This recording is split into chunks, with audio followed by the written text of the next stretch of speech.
healthy, drinks and muffins and snack foods and stuff like that. The reality is that hemp is a natural bioaccumulator. Literally, it is a garbage collector of heavy metals. So depending on where hemp is planted will determine the heavy metal, can determine that heavy metal concentration in the finished product.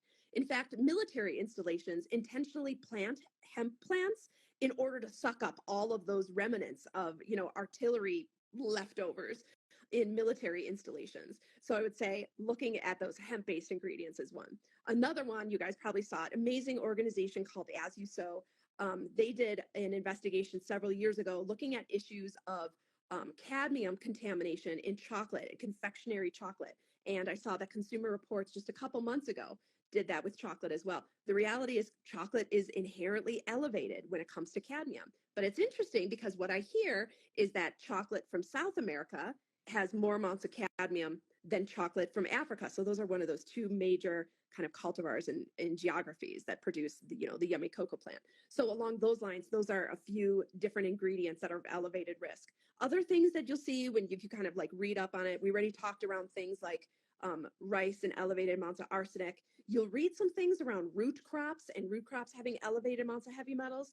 When Clean Label Project, when we did the testing, you do see elevated amounts of heavy metals in some root crops, but it's not all of them. And the reason for that is, like we talked about, given its proximity to mining, fracking, industrial agriculture, all of that contamination in the soil can be a determinant of that quality of that finished product. But one thing I would say that a lot of people miss in terms of the potential of heavy metal exposure would be drinking water. So many people, when you look at drinking water, you've got to have that filter. But so many people, given the age of their homes, as well as the age of the infrastructure of their plumbing underneath their home, as well as going back to the municipal water system, can be made of lead pipes. And so what happens is sometimes, depending on if you've done any type of testing on the potential of lead contamination within your drinking water, that can be a huge source of contamination because you're cooking with it every day. You think about infant formula, for those families that rely on infant formula, you've got the cumulative effect. You've got the infant formula combined with the drinking water.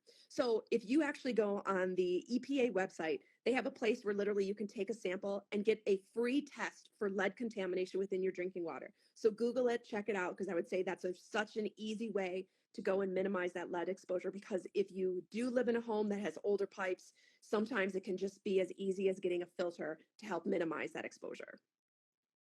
And that's so important. That's something people don't always think about. I'm from Michigan, and so we obviously had a water crisis here years back with lead contamination out in the Flint area. And I remember I was doing a lot of nutrition counseling for new moms, and that's one thing that I would always bring up. Did we talk about that? Have we talked about how we're both from Michigan?